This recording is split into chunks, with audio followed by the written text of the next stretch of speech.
नमस्कार, मैं हूं आपके साथ पूर्वी राय और आप देख रहे हैं इंडिया प्रेस न्यूज।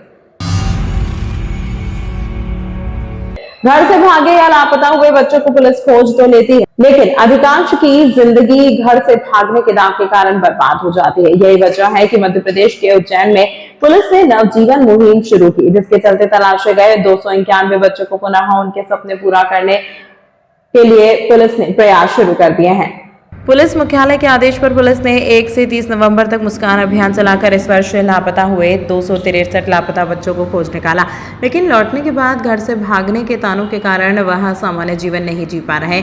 इसी को देखते हुए एसपी प्रदीप शर्मा ने नवजीवन अभियान शुरू किया, जिसके चलते सभी को माता पिता के साथ बुलाया।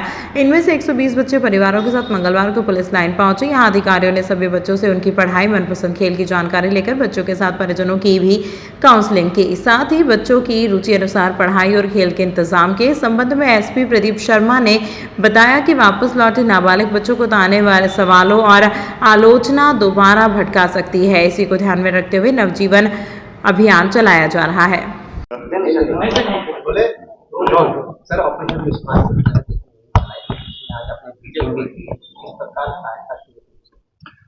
इस साल करीब 263 नाबालिग बालक बालिकाएं अपना घर छोड़कर कई कारणों से, चाहे माता पिता से विवाद हो गया हो, परिवार में किसी बात से रुष्ट हो गए हो, पेपर में कम नंबर आए हो, फेल हो गए हो, ऐसे अन्य कारणों से अपने घर से तो कहेंगे कि ये रुष्ट होकर चले गए थे।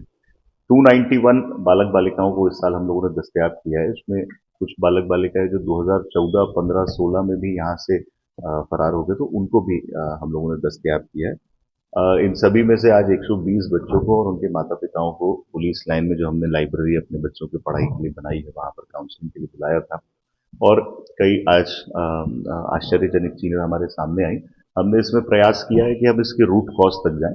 कई बार ऐसे बालक बालिकाओं का कॉन्फिडेंस डाउन रहता है, माता पिता भी कई बार शर्म का भाव महसूस करते हैं, तो इनके मन में इस तरह की कोई भावना ना रहे, ये अपने बच्चों की पढ़ाई वापस शुरू कराएं। हमने जिला शिक्षा अधिकारी से भी संबंध में बात की है। हर महीने हम इन बच्चों की बैठक लेंगे। पिछले 5 साल के जितने ऐसे बालक बालिका थे जिनको पुलिस ने दस्तयाब किया है, उन सभी से इसमें चर्चा की जाएगी, उनके माता पिता से चर्चा की जाएगी, उनका पुनः दाखिला स्कूल में कराया जाएगा।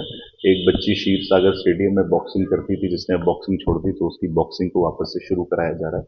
कुछ बच्चियां हैं जो पुलिस की तैयारी करना चाहती हैं, उनको महिला आरक्षकों और महिला सब इंस्पेक्टर के गाइडेंस में लगातार उनके संबंधित थाना क्षेत्र में पुलिस की भर्ती के लिए मदद की जाएगी।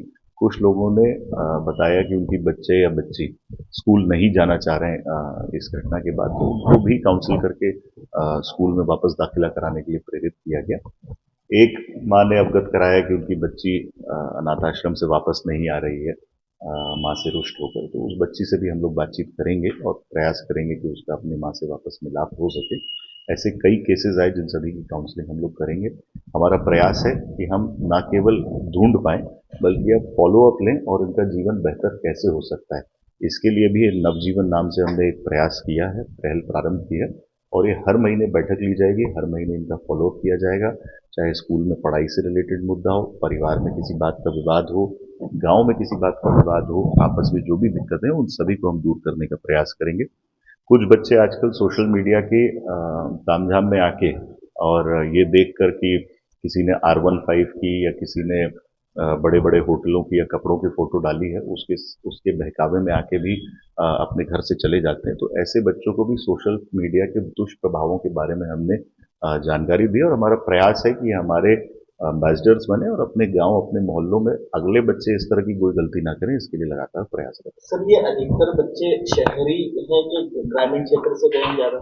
263 बच्चे जो मैंने आपको बताया, शहर देहात पूरे जिले की ये जानकारी है, और सभी गांव से भी, शहर से भी, देहात से, बस्तियों से भी ये बच्चे कई कारणों से स्कूल और बस से, स्टेशन से, पैदल अपने घर से चले जाते हैं।